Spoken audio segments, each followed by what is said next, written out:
Hey everyone, it's David at Valley and Beyond, and it's Christmas Eve. So I hope you've got family plans, and I think of Christmas, from the Christian teachings. I really think of Christmas as a time for love, and if I, in my study of the words of Christ, they were about love.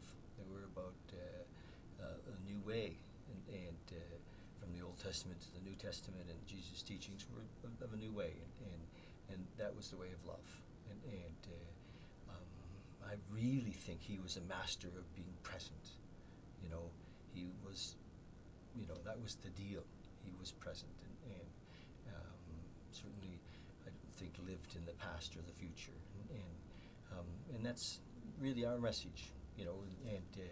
And I use the readings from books that I have to try to bring that message home. And in meditation, uh, what's happened for me, and what I think has happened for many people in meditation, is we get to see how our mind takes us out of the moment, and we really want to.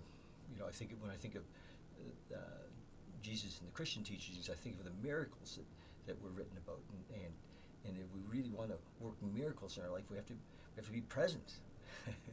We're going to be present. Sometimes we need to do some work on and seeing where we're not, and seeing where we're caught in old beliefs, and seeing where we're caught in ideas of how things should be, and what we're supposed to be getting, or that kind of thing, and that takes us out of the moment, because we're in our thoughts, and we're not really here. So I think the miracles only happen in the moment, when we're here and present. And one of the books that I love, I've showed you guys a couple of times, is this is Osho's book on meditations, and he talks about really a whole lot of different ways to meditate. But the one I'm the most fond of, really, is the sitting meditation, and he talks about it here in this little book, Meditations, the First and the Last Freedom. He talks about the sitting meditation.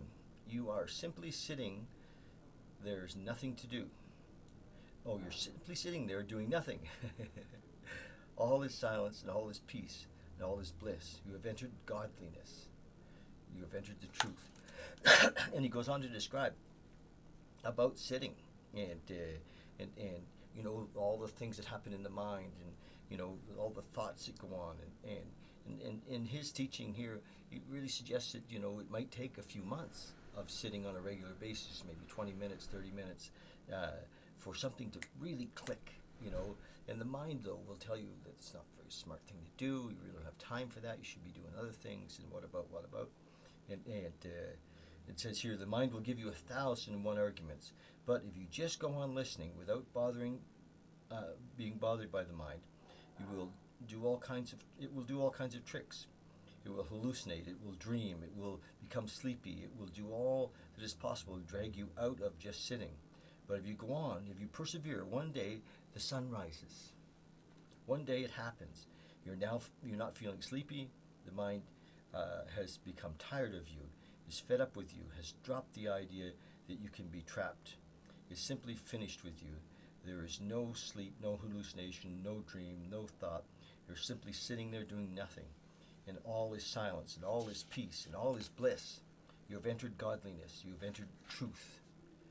You can sit anywhere, but whatsoever you're looking at should not be too exciting. For example, things should not be moving too much. He's kind of talking about where you're going to be. They become distractions. You can watch the trees, but that is not a problem, because they are not moving, and the scene remains constant. You can watch the sky, or just sit in the corner watching the wall. Anyway, I prescribe, my thing is to help people do that, and I believe you create a space, and have a place where you can go on a daily basis to just sit, that remarkable things like Osho just said can happen. So I don't think, my thought is that if things are going so remarkably well in your life, you're not likely to do this, but I've been around a few decades now, and I recognize that for most of us are looking for looking for something different, something to change, something deeper. And meditation's like the magic drug, the super drug of life. And so I'm encouraging you to practice today, practice over the Christmas holidays. You know, encourage maybe you to meditate with your partner. I mean, meditating together is so cool, and what a connection can happen if you actually take the time to sit together. So that's it. Have a great Christmas, and you know, we love you, and our job is to, you know, we call this Project Awakening. It's my vision to have meditation spaces in every home, in every place of work. You know, little spiritual spots, little sacred spots in your home. So, and that's it. Have a great Christmas Eve, and hopefully we'll have a Christmas Day message for you. We'll organize that tomorrow. Okay, love you lots. Thanks. Bye.